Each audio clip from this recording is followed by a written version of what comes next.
오크밸리의 둘째 날이 밝았습니다. 오크밸리에서 숙박한 사람은 반드시 간다는, 그리고 오크밸리에 숙박하지 않아도 굳이 찾아서 온다는 곳이 있어서 바로 그곳으로 향했습니다. 이곳은 바로 뮤지엄 산이라는 곳입니다. 뮤지엄 산은 플라워 가든, 조각 정원, 워터 가든, 스톤 가든까지 다양한 사진 포인트들이 엄청 많이 있어서 가족 단위 또는 연인끼리 오기에도 아주 적합한 곳이고요. 물론 혼자 사색을 즐기며 힐링하기에도 충분한 공간이라는 생각이 듭니다. 관람 요금은 제임스 터레간 포함해서 대인은 35,000원, 초중고교생은 25,000원입니다. 뮤지엄 전체 관람 소요 시간은 약 2시간 정도이고 동선은 총 2.5km 정도여서 충분히 여유를 가지고 둘러볼 수 있었습니다. 웰컴 센터에서 발권으로 입장하면 조각 정원이 펼쳐집니다. 안토니 카로 등 세계 유명한 작가들의 조각 작품이 어우러져 있는 조각 정원은 자연과 예술 작품, 그리고 관람객이 서로 어우러져 삶의 여백과 자연의 아름다움을 느낄 수 있는 곳이라고 합니다. 플라워 가든에서는 약 180그루의 자작나무 길을 걸으며 자연과 소통하는 시간을 가져봤습니다. 영상으로도 이렇게 아름다운데 실제 가서 본다면 훨씬 더 압도적인 자연의 아름다움을 감상하실 수 있습니다. 플라워 가든을 지나면 워터 가든이 나오는데요. 워터 가든의 십자게이트 아치웨이는 김수현 주연의 영화 리얼의 촬영 장소였다고 합니다. 리얼... 그리고 BTS의 RM도 2019년에 이곳을 다녀갔다고 하는데요. BTS가 다녀갔다고 하니까 아미 2명과 함께 살고 있는 제가 괜히 뿌듯해하면서 이곳에 잘 왔다는 생각이 들었습니다.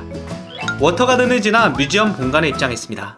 본관에 입장하면 인생사진을 남길 수 있는 카페 테라스도 있으니 커피나 아이스크림을 먹으면서 에너지를 충전한 후 본격적인 관람에 들어가시길 추천드립니다. 뮤지엄 본관에서 제일 먼저 만난 곳은 종이박물관입니다. 종이박물관은 국보, 보물 등 다양한 지적 문화재를 소장하고 있어서 아이들의 교육용으로 참 좋은 곳입니다. 종이박물관은 총 4관으로 구성되어 있어서 시원한 에어컨 바람을 맞으며 아주 쾌적하게 관람이 가능합니다. 이어서 만난 곳은 파나 공방입니다. 저희는 공방 체험을 신청하지 않아서 파나 작품을 따로 제작하진 않았지만 간단한 색칠놀이를 할 수 있어서 초딩들과 함께라면 무료 체험만으로 충분합니다.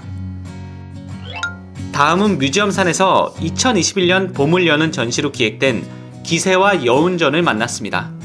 이번 전시에서는 수묵화의 미적 특징을 기와 운으로 요약하고 이러한 특징을 가지는 동양화, 서양화 작품들을 선정했다고 하는데요. 수묵화 특유의 번짐과 여백이 가지는 운치를 통해 풍요로운 미를 완성했다고 합니다. 특히 수묵화의 미적 특징에 현대인들이 공감할 수 있는 이유는 현대인에게 수묵이 내포한 정신과 자세가 필요하기 때문이라고 해요. 저 역시 그림은 잘은 모르지만 수묵화의 선과 번짐, 여백, 붓자국 이런 것들을 통해서 무언가를 느꼈던 것 같아요. 그게 뭔지 정확히 표현하기는 어렵겠지만 결국 미술 작품들이 저에게 주는 위로 같은 것들 아니었을까요? 로켓은 기세와 여운전보다는 백남준 홀에서 조금 더 재미를 느꼈던 것 같습니다. 다음으로 이동한 곳은 스톤 가든을 지나 제임스 터레관이었습니다. 촬영을 할 수는 없었지만 잠시나마 명상도 하며 빛과 공간의 아름다움에 흠뻑 빠질 수 있었던 시간이었습니다. 이곳은 삼각코트라고 하는 곳인데요. 이곳에서 하늘을 바라보면 삼각형의 하늘이 펼쳐집니다. 엑소의 수호 역시 이곳에서 사진을 찍었다고 하는데요. 아무튼 그래서 저희도 한번 들려봤습니다. 2시간이 조금 넘는 시간 동안 열심히 둘러봤더니 배가 고파져서 근처 식당을 찾아봤습니다. 시골 쌈밥 전문이라는 식당을 방문했고요. 제육 쌈밥 정식, 도토리묵, 파전을 시켰습니다. 로켓이 최애하는 하는 메뉴 중 하나인 도토리묵이 아주 실했고 맛있었습니다. 청국장, 된장찌개, 제육볶음도 굉장히 푸짐하게 나왔는데요. 정말 깜짝 놀랄 만한 엄청난 맛집까지는 아니지만 그래도 허기를 달래고 입맛을 돋워주는 행복한 맛이었습니다. 배도 채웠겠다, 이제 서울로 갈까 했는데 차도 막힐 것 같고 해서 한 곳만 더 들르고자 한 곳이 바로 소금강 출렁다리입니다. 일단 주차장부터 입구까지 굉장히 멉니다.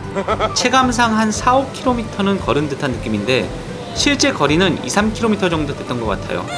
재미난 건 입장권이 3,000원인데 입장권을 사면 2,000원에 원주사랑 상품권을 줍니다. 그 상품권으로 가게에서 음료수 등을 사 먹을 수 있는 시스템이니까 실제 입장권은 1,000원이라고 보시면 됩니다. 아무튼 입구에 도착해서 조금 걷다 보면 바로 문제의 장소에 도착합니다. 출렁다리까지 거리는 500m밖에 안 되는데 모두 계단이라는 것이 함정입니다.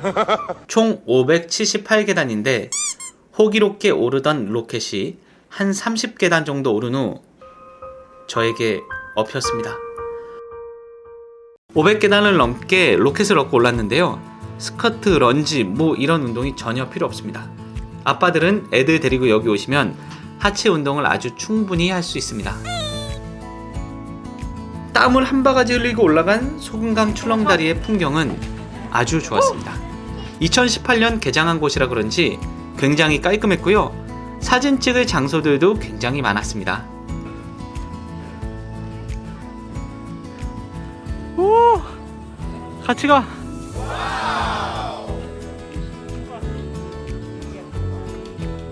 앞장서서 씩씩하게 걷는 로켓의 모습을 보면서 역시 겁없는 녀석이라는 생각이 발밑을 보면 아찔합니다. 하지만 계곡 능선에서 불어오는 바람을 맞으면서 출렁거리는 다리의 아찔함을 느끼면서 충분히 578계단을 오를 만한 가치가 있었다는 생각이 들어 뿌듯했습니다. 코로나가 심해져서 어디 다니기도 힘들어진 이 시점에서 출렁다리의 풍경을 느끼시면서 잠시나마 힐링의 시간 되셨길 바랍니다.